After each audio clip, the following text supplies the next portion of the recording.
You think this is a problem? Come on.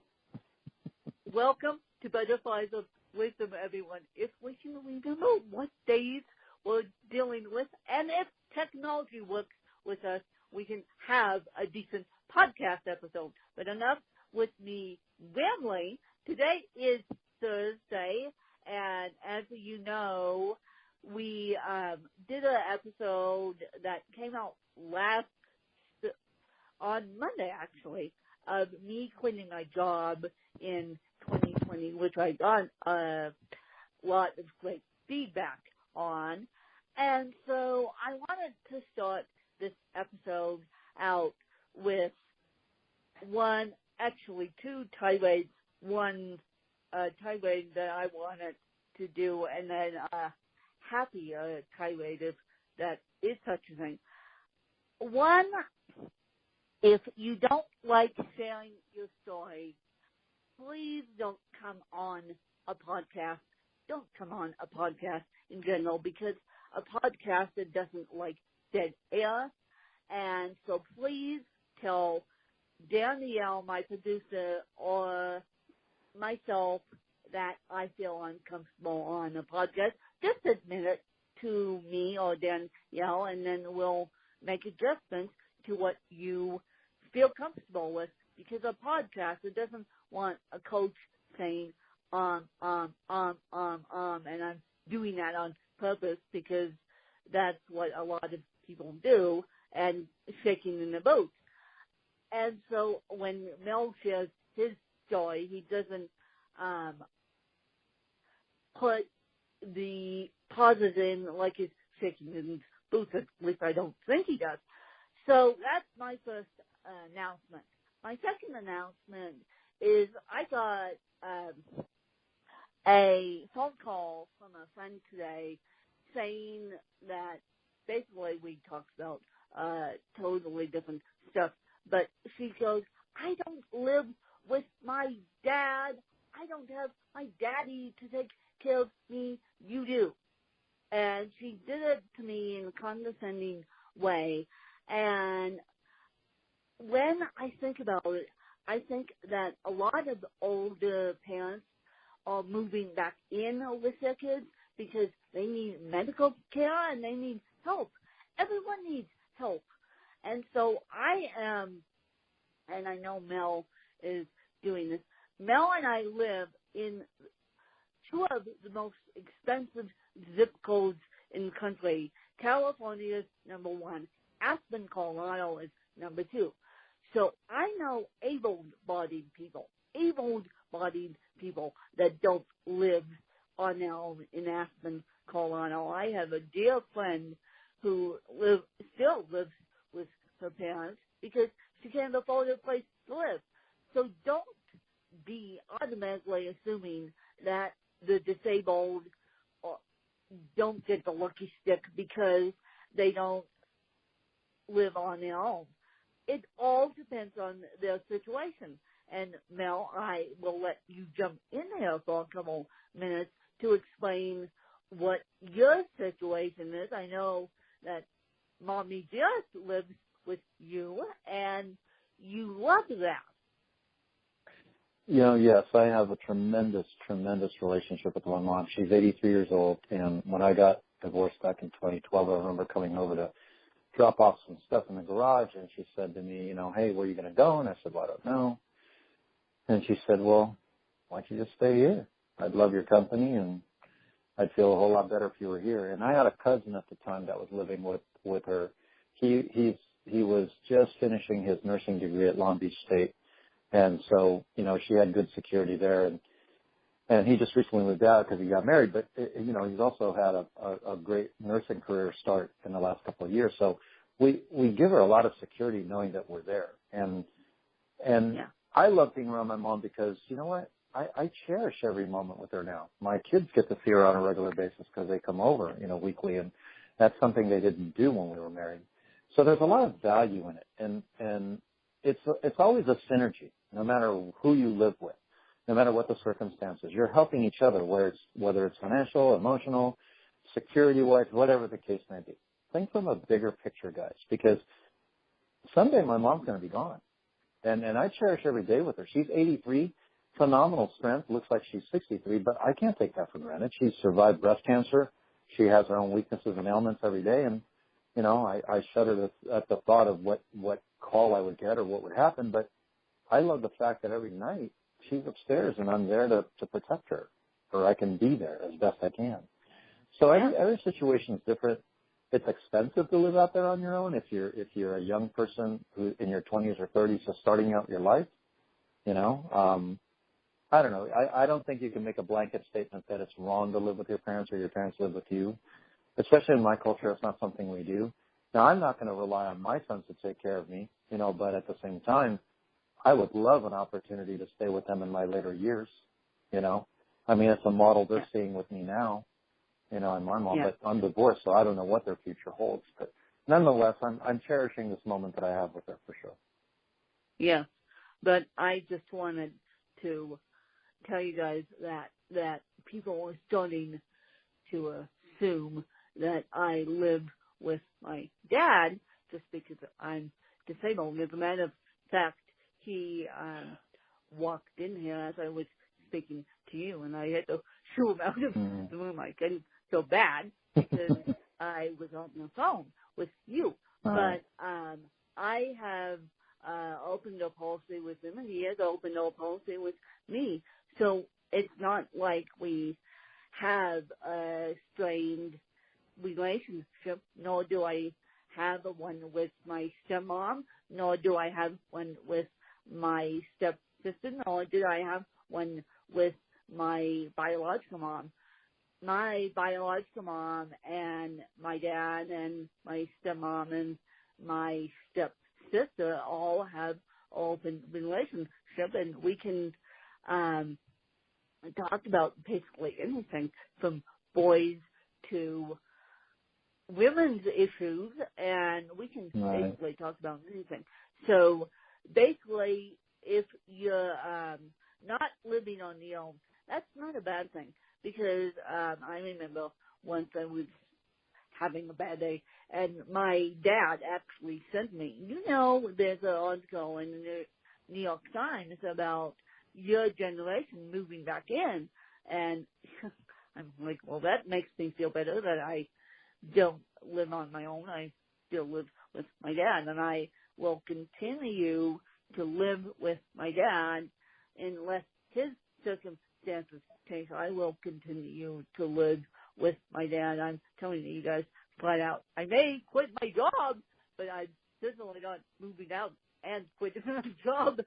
That's not the case. I'm just transferring jobs and making a living as a writer. And that being said, I'm going to teach you guys today the system that I use to publish a book, which is not the Mickey Mouse system by any means. Okay, so now you have the manuscripts all set up, and I'm just going to throw a huge shout out to my editor right now, because there's a ton of editors. Don't Google editors. Do not Google editors. One, use someone that you know, or I have editors that listen to this podcast, and that's how Mel found his. I found mine because she actually has a disabled son. And so she understands assistive technology. And my point being is I write a book using assistive technology, speech dictation. So my poor editor, which I have given up on autobiographies are way too tough for me to write. I'm sticking with teen young adult novels with an emphasis on disabilities. That's how I'm going to write my next books, and books on top of books on top of books.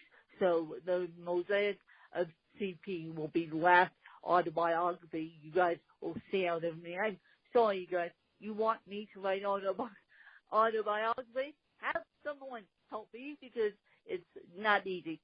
and it's not easy publishing a book, and you need to find your target market.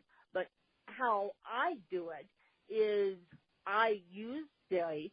I write it down on my iPad, on my cell phone, and for those of you on the PC side, you're thinking, oh, great, when you have it on Macintosh side, well, what do we do on the PC side?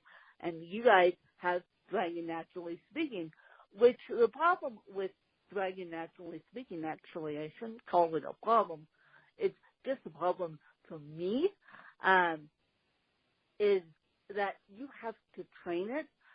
The red fox jumps over the lazy dog.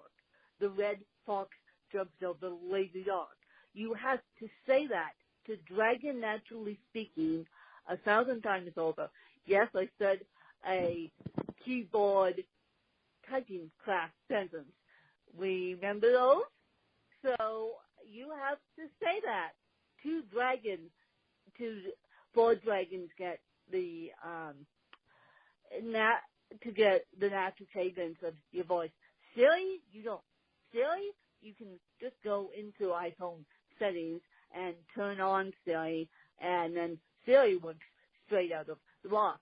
That's why I use Siri and not Dragon Naturally Speaking. But I've been told that Dragon Naturally Speaking is getting better. So, maybe I'll buy Dragon Naturally Speaking, or if one of my fans wants to buy it for me because they know I'm transferring jobs, let me know, because Dragon Naturally Speaking, Siri is actually more expensive than Dragon Naturally Speaking. The new one for Mac is, I think, $59, and I was too lazy to get the new one. But if vocational rehab says I'll need it, I will figure out how to get it, because I've spent many years and too much money trying to figure out speech dictation. Now, with my speech impediment, Siri seems to like me, but all these Dragon Naturally Speaking-esque programs don't necessarily like me because I have a speech impediment. Now, this was many years ago that I tried Dragon Naturally Speaking. Dragon Naturally Speaking and I didn't get along, but now I think we'll get along better because of the technology in Dragon and the technology in Siri. It advances itself every single year. So, okay. So now I have the manuscript written, which is unfortunately all stream of consciousness for those of you who really want to know the truth. You guys don't see the stream of consciousness. My editor sees the stream of consciousness. Then what my editor and I tend to do is we sat on the phone for about, 7 phone calls, sculpting this thing into a book at 7 a.m. starting in June, 9 a.m. East Coast time. So my editor now has to be a ghostwriter, which I told my editor today that I'm writing fiction because YA, young adult novels, because it's much easier for her to be a ghostwriter in young adult novels than it is autobiographies. I'm sorry, you guys, but that's the way I feel about it. And so then I get the cover designed, which is another whole process in itself, to make the book look pretty, and then I put it up on CreateSpace, which is an entity of Amazon, so you can use your Amazon account. You can use your Amazon email address and your Amazon password to get into CreateSpace if you want it. And then it will guide you it either has a expedited service or guided service.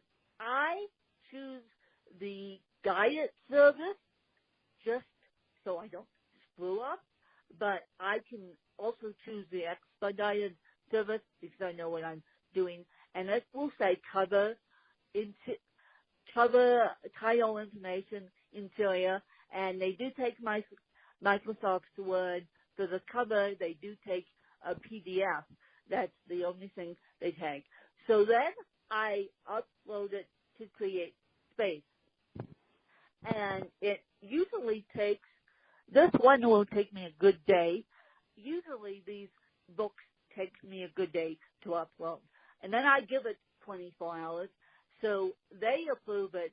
And then after 24 hours, they email me saying the files are ready for final approval. And then I open up the online book proof, and then I proof the book, and then I say I approve these changes or I make changes or approve the book, and then they magically put it on CreateSpace immediately as soon as you publish the book, and then it takes 4 to 6 weeks to publish it on Amazon, and then I publish it via ACX, which is an entity also of Amazon.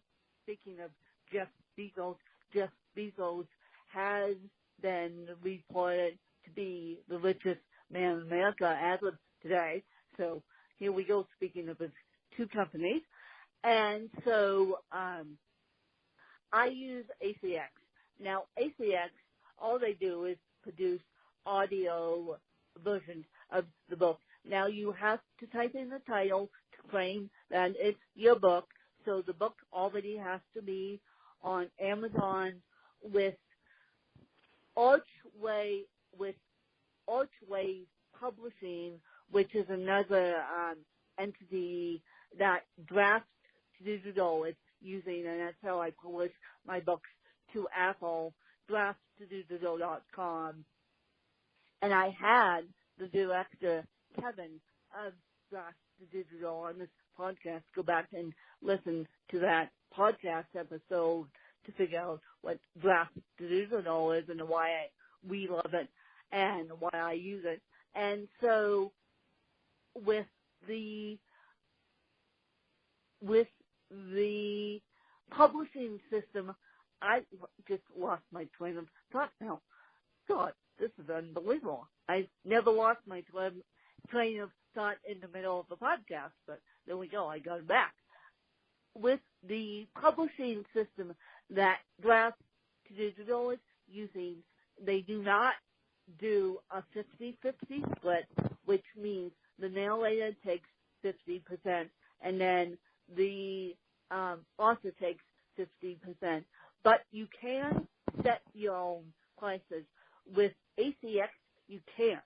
They oddball sets the prices. So I'm sorry, you guys, for the $59 audiobook. I'm sorry, I did not do that. Wynn did not do that. Audible did it, not Audible. And so that's how I publish a book, and that's the synopsis version of how I publish a book. Now, granted, I started the Mosaic of CP in May, and it's almost August. Yeah. Writing a book is not easy. Writing a book takes time, as Mel knows. And so, yeah. So, but anyone can do it. If I can do it, anyone can do it. It's easy.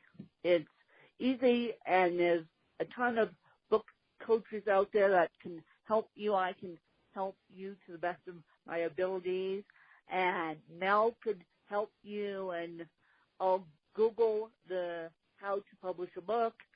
There's tons and tons of YouTube videos, but I would say just ask Wynn. Yeah, writing a book can sometimes be viewed as something daunting or something that only a special person can do, I would imagine that maybe most of the public would think, oh, I can't write a book. That's crazy. You know what I mean? The funny thing is everybody has a voice because everybody has a story, right? And if you were just given the opportunity in the right climate and right environment to share your story, and also kind of get rid of the fear of comparison and being judged, you could really share your brilliance with the world. And I believe that. I think, you know, if you've lived to be 30, 40, 50 years, you've gone through something. The more years you live, the more shared experience you have. And everybody has gone through a struggle. Nobody is immune to it. And if you don't think you have any struggles or victories, then you've been asleep your whole life, you know. So, no, I mean, my process is the same, as a matter of fact. I have a tendency to write as fast as I think. So my handwriting is atrocious from that standpoint. I can understand it, but if and I've had, you know, women that have dated me in the past who kind of go, what in the world is this? And I'll write a greeting card or something, you know, or a lovely note. And if you ever receive something that's handwritten from me and it's legible, just know that I took the painstaking energy to make it legible. I slowed down to write it. Now, in respect to writing a book, I use my iPhone. I use the notepad feature. Absolutely. Okay. And the thing about writing is, on your as you speak, is don't worry about it being so perfect. That's what editing is for. You know, that's what editing is for. Editors. You know. Yeah, that's what they do. Heck, you know, I mean, get your ideas from your heart down. Express them. Don't try to be grammatically correct or anything. Just say it. Just say it. You can always look at it immediately and correct it if you want to, but your true voice and your true feelings are your story. When you try to manipulate it for grammatical purposes or dramatic purposes, you're screwing it up. So yes, everybody's a writer. You know, heck, anybody can write a children's book if you really wanted to. You know, I mean, see spot, run. I mean, how hard is that? It's not. If you just simplify things, but try to write a Dr. Seuss book, that's a whole different story, right? I mean, you know, I am Sam, I like reading eggs and ham. You know, to make it rhyme like that, that takes genius. I'm sorry, it just does, you know. So, but anyway, no, writing a book is a lot of fun, and also don't give yourself a deadline. Just relax and walk away from it when you don't have it, and when you do have it, fire away, you know. I said to my editor, because this class that I'm taking doesn't require a textbook, and if it does, we'll get to that. But I said to my editor to look for the finished manuscript in December.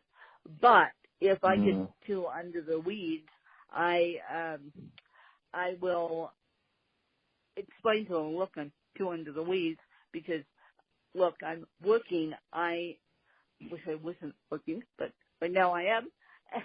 And so I'm making a career pivot. I have this podcast. I am, trying to keep myself sane and deal with everyone under the sun. So basically, when I can be a full-time writer, that will make my life a heck of a lot easier. But first, I'm going to get the professional training. That's why I'm saying I will quit my job in the earliest 2019, the latest 2020, because I want the professional training of a journalist before I completely quit my job. And if the worst comes to worst, I'll go back and teach English once a week. But I'm going to try and be a full-time writer because even though I love my job, don't get me wrong, I love my job, but I love the kid end of it more than I love the admin end of it. So I'm like, let's make this book a New York Times bestselling author, or at least try to, the Mosaic of CP. And I need you guys to help me. I need Mel to help me. I need everyone under the sun to help me buy the book, review the book, everything else, even though I have a marketing firm coming in September. And so, yeah. And now I want to talk about my other favorite educational subjects. And I talked to someone about this morning. I've been dealing with this book all day, practically. All day today I've been dealing with this book since 6:30 this morning. And so, yeah. And so I wanted to talk about why I'm possibly getting my book translated into Spanish, of all things. Now you're thinking, yikes, Wynn doesn't speak Spanish, so how is this going to work? Well, Wynn has contacts that speak Spanish, and Wynn put the word out this morning, and so we're working on that, and I'll hand whoever I decide to translate my book, or if you guys are listening out there in podcast universe and know Spanish and know how to translate a book, please let me know, or please let Mel know, and he'll pass along. And so please help me out. That would be great. And so the reason why I'm translating it into Spanish is because my aide/housekeeper is Hispanic. And even though she speaks English beautifully, English is still a second language to most foreign speakers here in America. Now, I know you know this because you're from the Philippines, aren't you? And so you had this problem as well. ESL, English as a second language, is a disability in itself. And we hand these kids English-speaking books. And they don't know. I mean, I had a friend who finally self-published her book after teaching ESL for 20 years. And she goes, I taught ESL because I love these kids. I'm also a native Spanish speaker. And so when I have the opportunity to expand my knowledge of ESL, I take it. So, yes, I deal with a lot of Hispanics in my life, and the Hispanics are the hardest working people I know. And so that's what I'm saying. Filipinos, too. And so just so Mel started in there for 2 seconds. So a lot of these foreigners that come to America and try to live the American dream isn't easy. The American dream isn't easy. I have a friend who happens to be self-published and happens to be a New York Times best-selling author and used to have great fame with the book, with her books, only because the reason why she doesn't have good fame anymore is because people are putting absolute crap up on Kindle, unedited crap, uncovered crap, and they think, oh, they can publish a book in 2 minutes. No, you can't publish a book in 2 minutes. I'm sorry, people, but no, you can't publish a book in 2 minutes. Publishing a book takes your heart, soul, and an investment of money and time.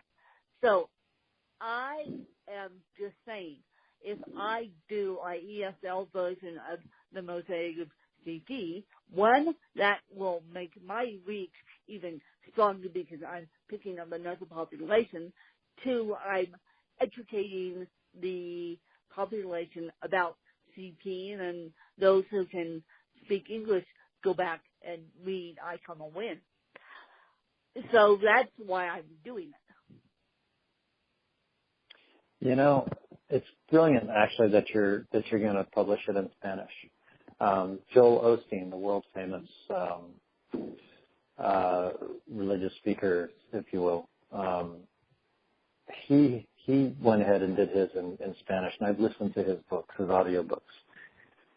And there's a far greater reach out there than you realize. I mean, you've got a great message, and wouldn't there people in the Hispanic culture that would have CP, possibly, or know of anybody that has CP? I mean, it's going to be beneficial either way. It's a great education. So, why not? And my aid goes, if I can help you in any way I can, I will. But if if anyone knows, including now, anyone that wants to take on a side project, and of course they'll get paid for the side gig via me. I'm not asking the Spanish translator to do it for free. I pay all my employees, mail notice, fair and square. So I will have them do it and make my New York Times best-selling book, a Spanish bilingual book. I wish I could make the original book bilingual, but I can't. And so, if you know anyone that's interested in doing that,